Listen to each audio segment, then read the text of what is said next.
How to create good content for a website. I have 5 shows, 4 podcasts, a YouTube channel. I do a lot of content production, and I will tell you that we spent probably 400, 500, 600 episodes creating content the wrong way. Little subtle shifts and changes is what made all the difference and made some of my shows hit the tops of iTunes for quite a while. I'm gonna teach you more about that in this video. Let's dive in.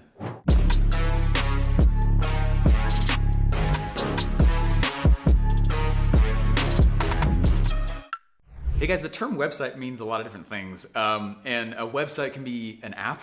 It can be a page where someone's opting in. It's such a massive term now. It's not super unique. So we have used bloggers for websites. We've used tons of different audio editors for websites. It's a big, broad term. So I'm just taking that as how do you make content for the internet, okay? And how do you actually pull that off? Like I said, I have a lot of shows and I've done a lot of content production over especially the last 3 years.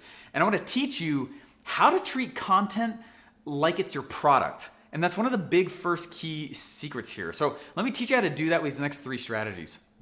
All right, I did an event a couple of years ago all about content production. And it was a full day. Literally the whole thing was about how I actually produce so much content and valuable content. If you've ever tried to create content for the internet, you know it's not actually a very simple process. It's simple to just take your phone and just like make something, and that's fine. And I did that for years. Russell Brunson at ClickFunnels, right, CEO of almost $1 billion company, he records the stuff off of his voice app that comes natively. Like, you don't have to overthink this stuff is what I'm saying. Like, chill on the tech stuff. That's not what this video is about, okay? Instead, what I want you to do is I want you to see that creating content has more to do with creating things that are already being searched by other people. So that's the first principle here. Create what is already being sought out. And that was a big mistake that I made for probably the first 400 or 500 episodes of just stuff, whether it was a podcast, a blog, actually it's all of it. We were hitting every platform we could for quite a while. And none of this stuff really went very far because I kept teaching and talking about things that I thought were cool. This is a huge lesson, my friend. Please write this down. Your goal is not to create content. Your goal is to create marketing. Don't make content like a content creator. Content creators are trying to be omnipresent. They're trying to stay in front of you 24/7. But a marketer is creating stuff with the future intent of a sale. This subtle shift is why I literally went years creating hundreds my content machine last year was 15 to 20 grand a month. That's how much I spent making content. And I'm telling you, we got an ROI off of it, but it was really small and it was way overkill. You do not need that kind of stuff. And it was because I was creating content like a content creator. I was not creating content like a marketer. That's a big key thing. That's the first principle I'm trying to tell you. Make what people are already searching for. Don't make stuff that you just think is cool, right? You don't make products that you just think are cool. It's a good way to go broke. You make products that the market thinks is cool and will buy. That's very different. That's a difference between an entrepreneur mindset and a marketer mindset. And entrepreneurs are typically broke with finished products, and marketers know how to sell them, and they're the ones that are rich. Okay, that's a big statement, man, but I hope that makes sense to you. Stop making content, start making marketing. Often when we go build a product, we also want to see how other people are successfully selling a similar product to the one we're creating. So we'll go look at their sales funnel, we'll go look at their pages, we'll go look at their stuff. But sometimes that's called hacking, right? Meaning I'm gonna go in and I'm going to funnel hack. How is it that people are already showing that they're having success selling a similar product? Well, it's like saying I'm gonna go reinvent a wheel. It's like, why? We know it's this shape, right? Even though there's different brands of it. So I'm gonna make a wheel that's this shape. What I wanna do is a very similar thing on the internet. So I'm creating content for a website. Like I said, I'm creating stuff that has the future outcome of a sale, so I'm creating marketing. But the other thing I wanna do is I want you just real quick just to think about who you actually sell to. How do they like to consume? Right? There's been a few clients I've gone and I've consulted with where I'm like, hey, go off and create your sales message and serve it up to your dream customer. And they'll push back and say, we can't do that, Stephen. You're like, why? They're like, because our demographic is not on Facebook. I'm like, okay, that makes sense. So if this doesn't make sense yet, stick with me here. This is a big key principle right here, okay? They said, but we can take the same sales message and we can put it on a physical postcard and ship it to them. I said, sweet, that makes sense. That's totally fine. What I want you to understand from this is that if you're trying to create content for a website, what you're trying to do is you're trying to create things that are searchable, but you also want to deliver in a way that that market likes to already consume. Don't teach them new ways to consume. This is a big misnomer with the internet marketing space. People will, every time there's a new platform, everyone rushes to it. And then everyone rushes to the next platform. How do you know what I'm talking about, right? And then the next, like Clubhouse is the most recent one, right? Clubhouse, and everyone's like, everyone flies over to Clubhouse. And then there's a new one. Oh, everyone goes over to that one. Okay, if your marketplace dream customers are not there, why are you? Go where your people are and deliver content in the ways they already like to consume, right? Like if I'm gonna go in, it's like, if I was to take the stories of a newspaper, these newspapers are like, oh my gosh, you know what? We're gonna stop printing the newspaper. Let's just solely deliver the same stories over voicemail. Yeah, someone reading the newspaper over someone, that would suck, right? Same content, different delivery. Does that make sense? That's what I'm talking about here. I need you to look at the markets that you're serving and realize that not only are you creating things that have a future outcome, you're also creating them in the way they like to consume it. That's your job as a marketer, okay?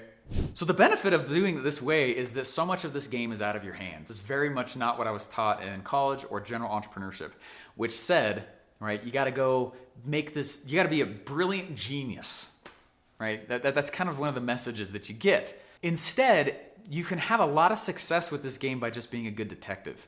And that's really what this game's about. So if you're listening to your marketplace and you're like, oh my gosh, all of them like to consume podcasts, you should have a podcast, right? Oh my gosh, everyone in my marketplace loves and consumes video. Then you should deliver it in that same method. That's why I'm here. Hello, how are you? You're in my market, right? That's what we're doing, all right? And I went back and I looked and I saw that almost no one goes to my blogs. So what we killed them. I wasn't delivering how my market likes to consume. What I'm saying is a lot of these decisions are out of your hands. That's a good thing. This is about being a detective, not a genius. So what is it that your marketplace likes to consume consistently? That's what you should be on. Because people say, Steve, should I be on that platform or this platform?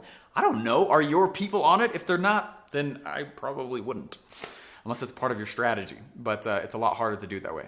Hey guys, before we get into the next few here, I want you to go ahead and hit the like and the subscribe button. It means a lot to me and my team. We spend a lot of time putting these scripts together for you, so they're highly valuable. I would love to know though, along with the lines of that last point I just said, what are the favorite ways you like to consume content besides YouTube? All right? You don't have to put links or anything anywhere. Just literally say like, hey, I liked, like how many guys have bought something from an email? I have. How many guys have bought something from podcasts? I have. I've bought a lot from influencer shoutouts. I don't really buy too often from webinars, but I do if I just see the order page. What's the mode you like to consume your sales material in? I would love to know that down below. Now, in terms of creating good content for a website, I want to hire that out usually. Eventually, unless you want it to be your jam, you're gonna hit a skill and talent barrier, right? It's its own career to be a good copywriter. So I'm gonna do a lot to tee them up, but eventually I do want to go hire that out. If you're like, Steve, I don't have money. Yeah, I get it. But I'm saying eventually, just accept the fact that you're gonna hire people. All right, after a while, like, this is a super cool YouTube video, right? Like, you guys will see my videos in my earlier channel days. Like, they're not like this. Why? Because I'm hiring experts, right? So you're gonna hit barriers really, really quickly in the content game. So I really encourage you to batch material. Right? Whether that's a sales message and that's the content for a page for a website, or it's for videos, or it's for other forms of bringing people towards you with the contents you produce. So what I used to do is I would try to film or put together 3 episodes or 3 sales messages at a time. So I batched them and I would just get up super early and I would just batch out all the material and just hand it over to an audio producer. They would go chop it up. They'd automatically put it on iTunes. They'd kind of drip it out so it was kind of consistent for the listener. And that was it. And it's a great way to manage this stuff. There's actually a lot of people who teach this now. You can make 6 months worth of content in a few days. And it's not an uncommon practice anymore. This concept of batching material. So whether you're trying to create content for a website, for a show, for a web page, for YouTube, for whatever it is, make the activity of content production, as a marketer, part of your routine as a CEO. Just make it, this is just what I do. I used to make it so that every Tuesday morning, that was my interview days, right? I did hundreds of interviews on other people's shows. I just make that consistently as part of my schedule, and that's really easy marketing activity that's evergreen and keeps people coming to me over time. I got a free mini course for you. around some of the things I've been talking about now. If you go to ofasignup.com, ofasignup.com, whether or not you choose to buy whatever's on there, there's a free mini course. As soon as you put your email in, it'll get sent to you and teach you more about how I create content. It'll teach you more about how I get traffic. It'll teach you more, and the tie between these things. It's a free mini course called Funnel Skills, and it's you can go get it at ofasignup.com.